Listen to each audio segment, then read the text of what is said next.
Hello friend, welcome to my channel Bawali Paribar kitchen.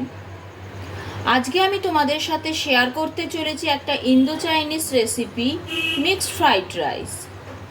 Chilli chicken বা chicken মাঞ্চুরিয়ানের সাথে এটা খেতে ভীষণই ভালো লাগে। তোমাদের যদি আমার এই রেসিপিটি পছন্দ হয়ে থাকে তাহলে তোমরা লাইক, শেয়ার, কমেন্ট করো। আর আমার চ্যানেলের নিত্য নতুন রেসিপির আপডেট পেতে গেলে আমার চ্যানেলটিকে অবশ্যই সাবস্ক্রাইব করো। তাহলে চলো শুরু করা যাক মিক্সড ফ্রাইড রাইস। প্রথমেই আমি দেখিয়ে নিচ্ছি এই রান্নাটা করার জন্য আমার কি কি উপকরণ লাগছে।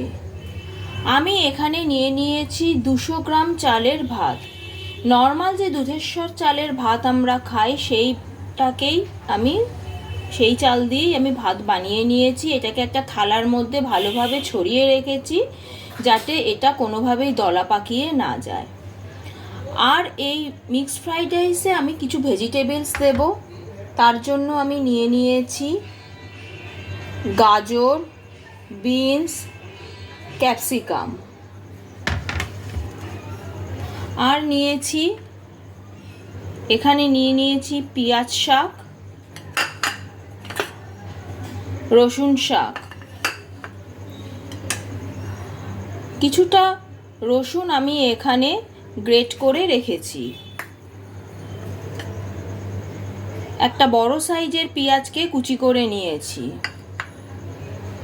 এছাড়া নিয়েছি কাঁচা লঙ্কা কুচি, আর নিয়েছি চিংড়ি মাছ আর চিকেন। চিংড়ি মাছ আর চিকেনটাকে আমি খানিকটা ভাপিয়ে নিয়েছি।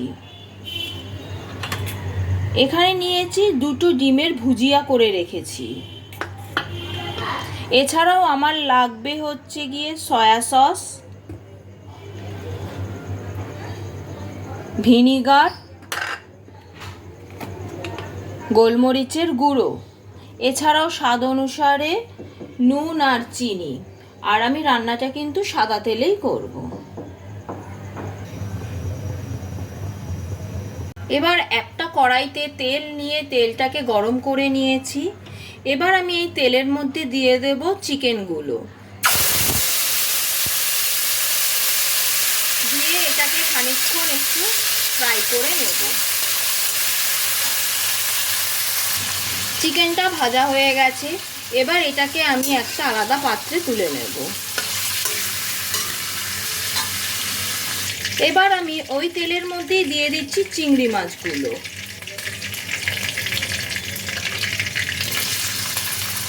চিংড়ি মাছগুলোকেও হালকাভাবে ভেজে নেব।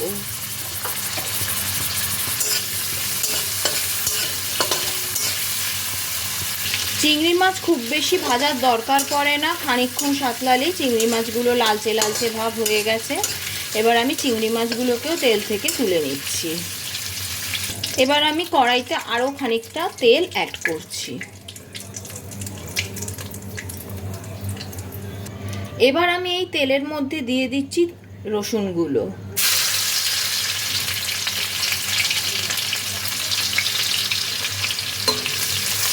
রসুনগুলোকে তেলের মধ্যে নাড়িয়ে ভেজে নিতে হবে।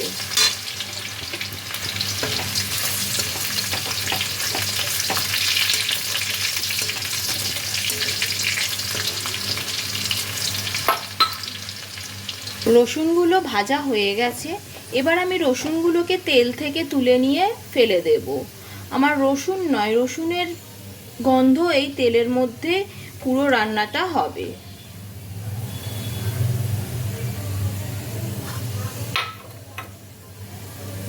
রসুনগুলোকে তেল থেকে পরিষ্কার করে তুলে ফেলে দিয়েছি।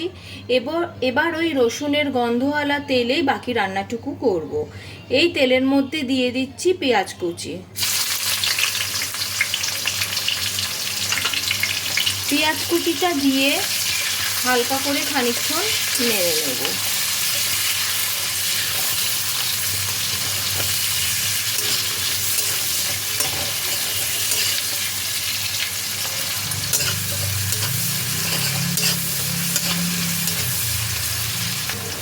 পেঁয়াজটা হালকা ভাজা ভাজা হয়ে গেছে।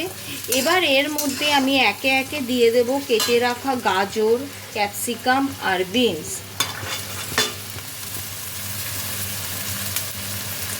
আর দিয়ে দেব কাঁচা লঙ্কা কুচি। এর মধ্যে অ্যাড করব সামান্য পরিমাণে নুন, যাতে সবজিগুলো তাড়াতাড়ি নরম হয়। এবার সব কিছু দিয়ে ভালো করে খানিকক্ষণ ভাজতে হবে।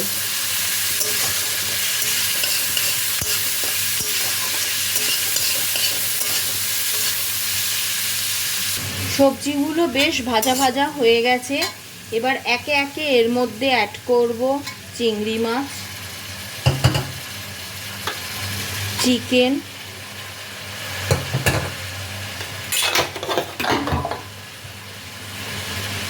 ডিমের ভুজিয়া। এই সব কিছু দিয়ে আবারও বেশ ভালোভাবে খানিকক্ষণ মিশিয়ে নেব। এবার আমি এর মধ্যে ভাতটা অ্যাড করছি।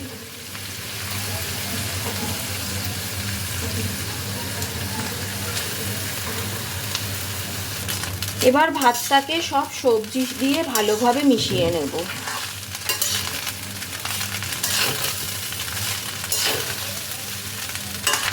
এর মধ্যে অ্যাড করলাম সামান্য পরিমাণে নুন, আর অ্যাড করছি কিছুটা চিনি। এই নুন চিনিটা কিন্তু তোমরা তোমাদের স্বাদ অনুসারে অ্যাড করবে।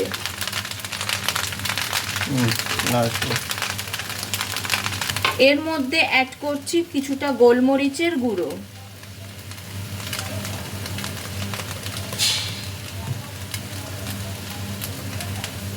অল্প একটু সয়া সস দিচ্ছি। সয়া সস তোমাদের পছন্দ না হলে তোমরা নাও দিতে পারো, আমি একটু দিই, তাতে একটু স্বাদটা ভালো আসে। ফুল আছে, এটাকে ভালোভাবে নাড়তে, কন্টিনিউয়াস নাড়তে হবে।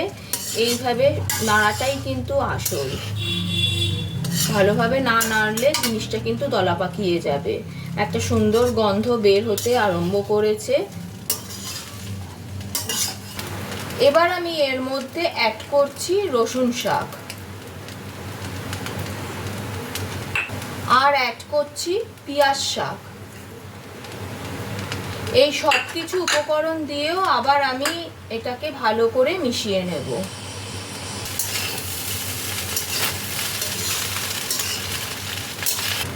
চাইনিজ ফ্রাইড রাইস আমার কিন্তু একদম রেডি।